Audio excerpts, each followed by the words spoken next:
राज्य स्तरीय सम्मान पाने वाली वो शिक्षिका जिन्होंने सेवा को सिर्फ एक कार्यक्रम नहीं बल्कि जीवन का मिशन बना दिया। शासकीय होलकर विज्ञान महाविद्यालय इंदौर की एनएसएस कार्यक्रम अधिकारी डॉक्टर सीमावती सिसोदिया को वर्ष 2020-21 के लिए राज्य स्तरीय राष्ट्रीय सेवा योजना पुरस्कार से सम्मानित किया गया है। यह सम्मान उन्हें एनएसएस की गतिविधियों को नवाचार और सामाजिक संवेदनशीलता के साथ संचालित करने के लिए दिया गया है। उनसे खास बातचीत की हमारे विशेष संवाददाता अभिषेक मिश्रा ने। नमस्कार, आप देख रहे हैं डीजियाना न्यूज और मैं हूं अभिषेक मिश्रा और इस वक्त हमारे साथ मौजूद हैं होलकर साइंस कॉलेज के राष्ट्रीय सेवा योजना इकाई की कार्यक्रम अधिकारी डॉक्टर सीमावती सिसोदिया।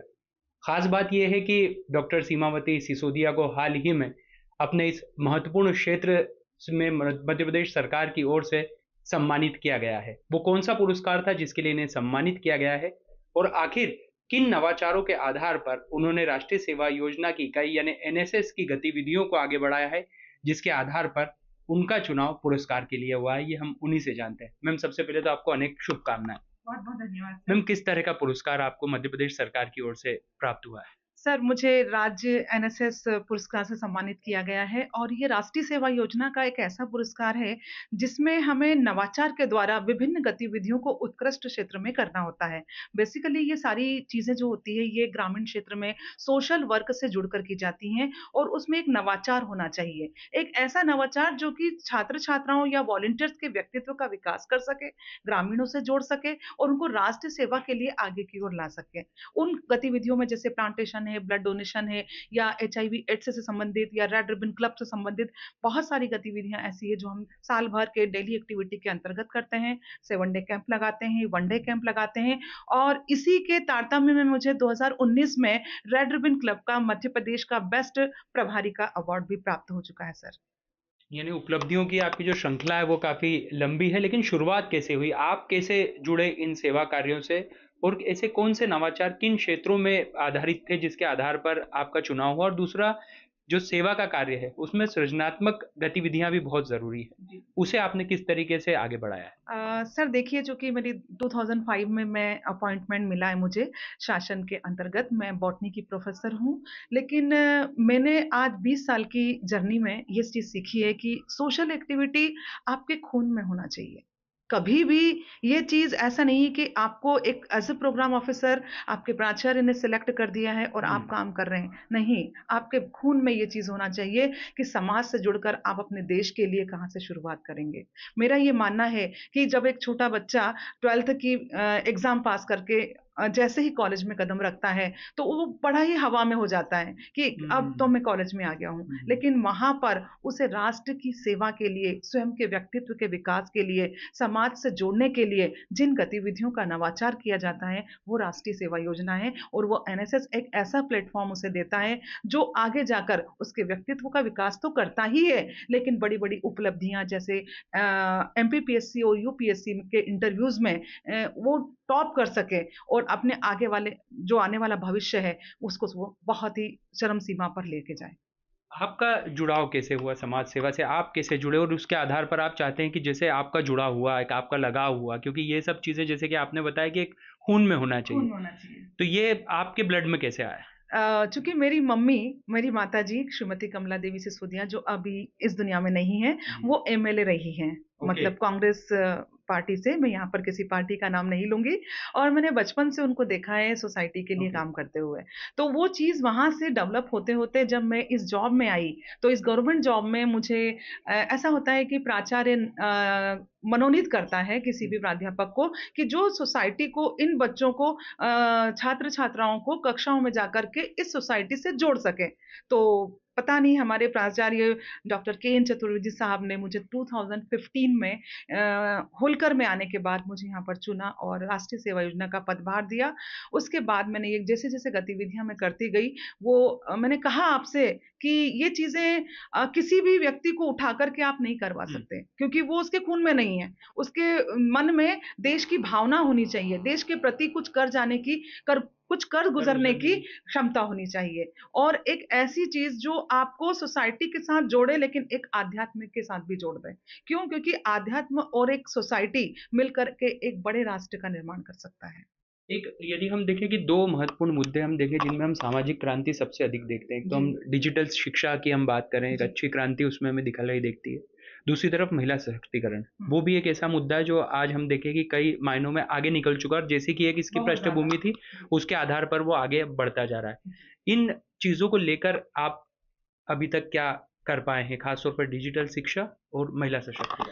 महिला सशक्तिकरण की अगर हम बात करें तो हम पॉक्सो एक्ट पे काम करते हैं। पॉक्सो एक्ट पे क्या करते हैं कि जब गांव वालों में हम प्राथमिक शालाओं में जाते हैं, हाई सेकेंडरी स्कूल्स में जाते हैं, तो वहाँ गर्ल्स को इन चीज़ों के लिए अवेयर करते हैं। और वो एक्ट के अकॉर्डिंग हमारा एक क्लब बना हुआ है। क्लब में कुछ कमेटी के मेंबर्स होते हैं और कुल मिलाकर के यहाँ पर 100 की यूनिट है गर्ल्स के लिए। तो वो 100 में से मान लीजिए अगर 25 लोगों ने उस पर साल भर काम किया तो हम एक बहुत बड़ा आंकड़ा लेके आते हैं। दूसरा सवाल आपका ये था कि डिजिटल में हमने क्या काम किया। जैसे कोरोना महामारी आई थी, तो उसमें आप बच्चों से या सोसाइटी से रूबरू नहीं हो सकते थे, लेकिन आप उसको फोन चाला के द्वारा या किसी भी डिजिटल क्राइटेरिया के द्वारा हमारे बच्चे जो होते हैं वो मास्टर ट्रेनर की तरह पढ़ाते हैं। वे बच्चे जो पढ़ने के लिए सक्षम नहीं है, या ग्रामीण क्षेत्र के या स्लम्स एरिया के ऐसे बच्चे जो अपनी फीस नहीं भर सकते हैं, बड़े बड़े महाविद्यालय में, स्कूलों में नहीं जा सकते हैं, उन बच्चों को इन्होंने डिजिटल के माध्यम से पढ़ाने की कोशिश की। अब सवाल यहाँ पे ये आता है कि क्या उनके पास डिजिटल कैमरा था?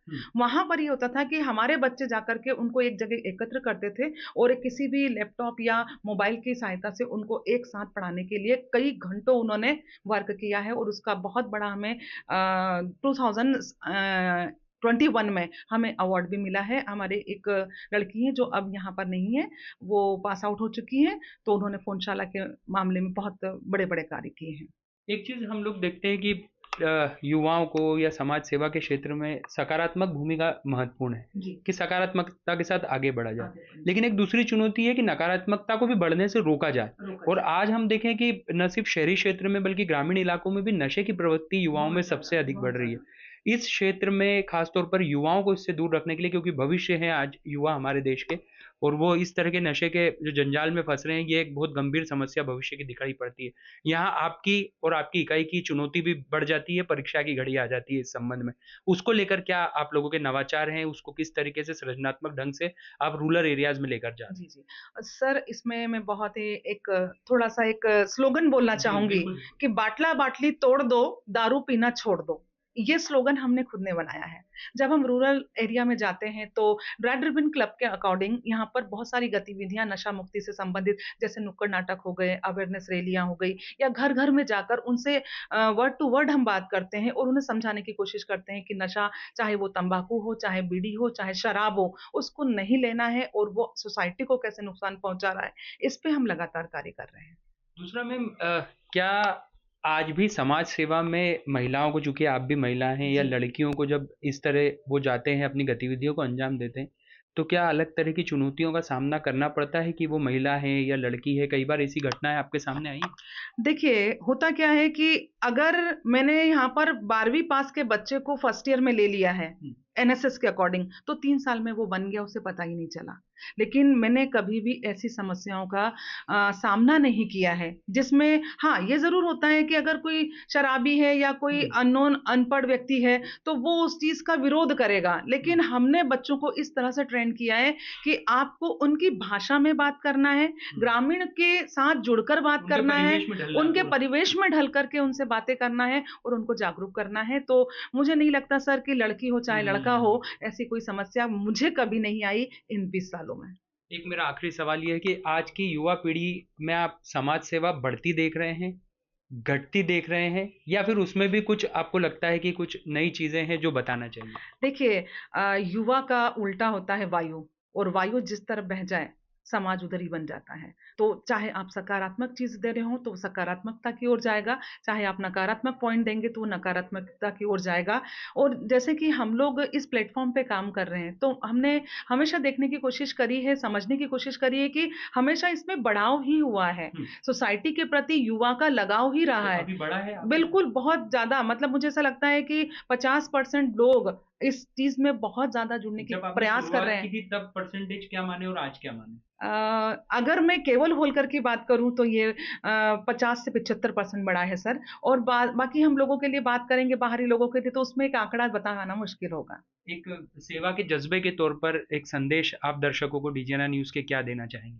संदेश मेरा यही रहेगा कि युवा तुम आगे बढ़ो, इस राष्ट्रीय सेवा योजना के द्वारा कुछ नवाचार करो और राष्ट्र के हित में ज़रूरी नहीं है कि बॉर्डर पे जाकर बंदूक चलानी है, लेकिन जय हिंद का नारा देकर आपको देश की सेवा में अपना एक हाथ जोड़ देना है और एक आवाज़ उठानी है। जय हिंद, जय भारत।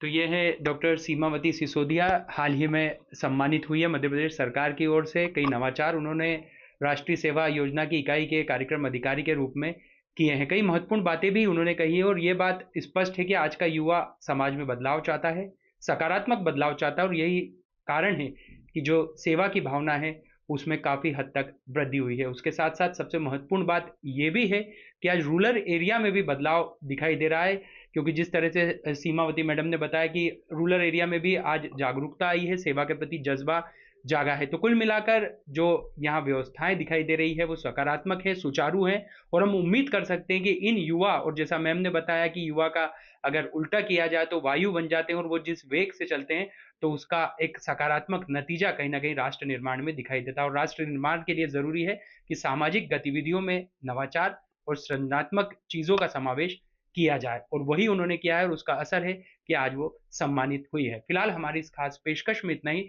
डीजीएनआर न्यूज पर खबरों का सिलसिला जारी है, हमारे साथ बने रहिए। फिलहाल मुझे और मेरे कैमरा पर्सन नीलेश करो से आपको इजाजत दीजिए। नमस्कार।